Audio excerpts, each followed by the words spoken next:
Je m'éveille. C'est lundi. Et il pleut.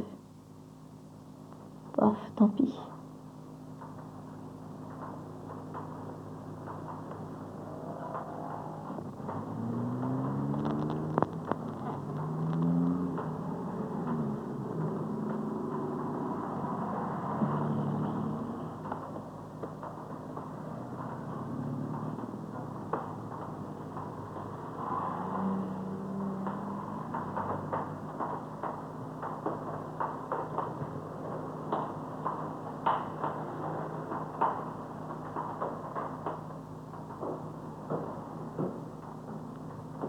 Tiens, voilà le journal.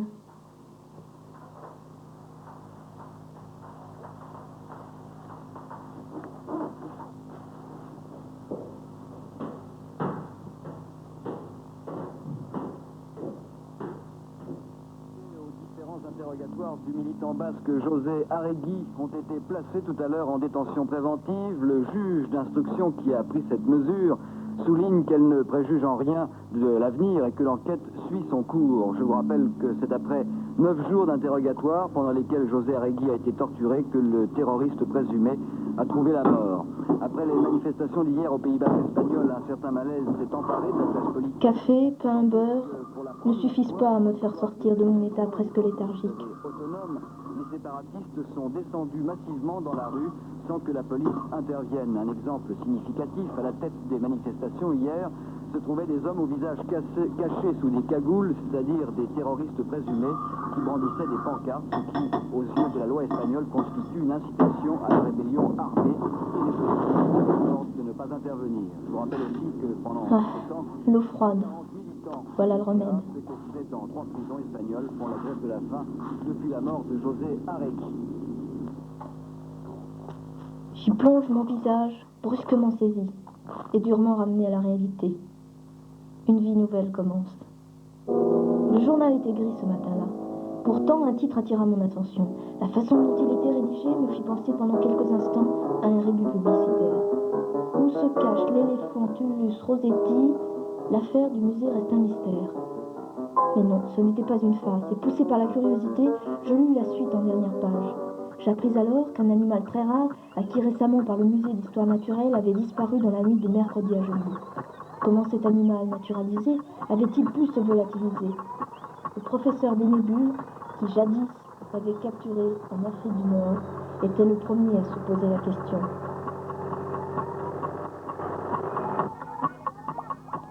Enfermé dans son laboratoire, il méditait sur cette disparition plus que mystérieuse.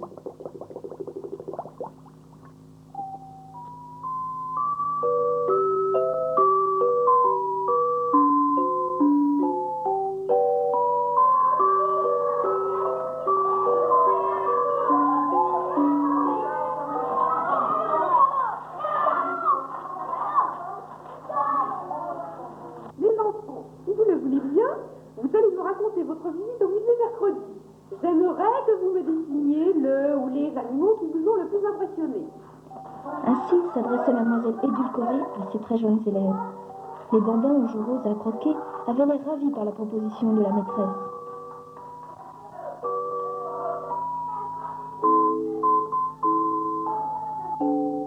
Les yeux du petit Pomme se mirent à briller, et saisissant ses crayons de couleur, il se mit fiévreusement à maculer la feuille blanche.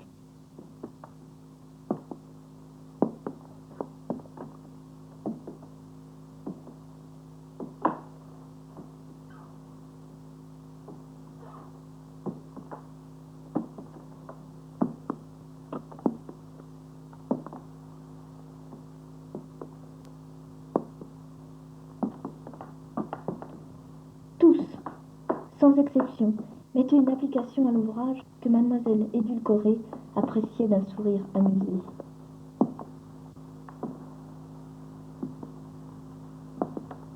Pomme, tirant la langue, mettait la dernière touche.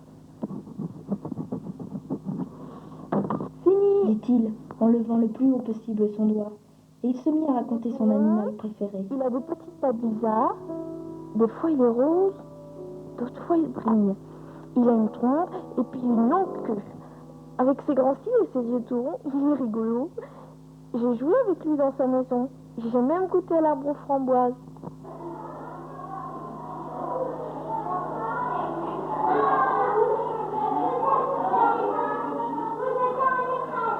Elle est très jolie, ton histoire, Pomme. Mais tu sais bien que ces animaux n'existent plus. Mais cela ne fait rien. Cela aura amusé tes camarades et ton dessin est très réussi. Bah, se dit Pomme, tout dépité. Les maîtresses ne comprennent jamais rien, tant pis pour elles. Chose curieuse, l'Elephantuleus rosetti, que Pomme venait de décrire, n'avait attiré l'attention d'aucun autre enfant. Le vieux lion ou les singes les avaient bien davantage intéressés. Il est 18 heures. Le vieux musée a fermé ses portes. Ténébreux essaie de comprendre. Pomme découvre son univers, et loin, très loin, dans un autre univers, sur une autre planète, on se réjouit. Un Elephantuleus est de retour.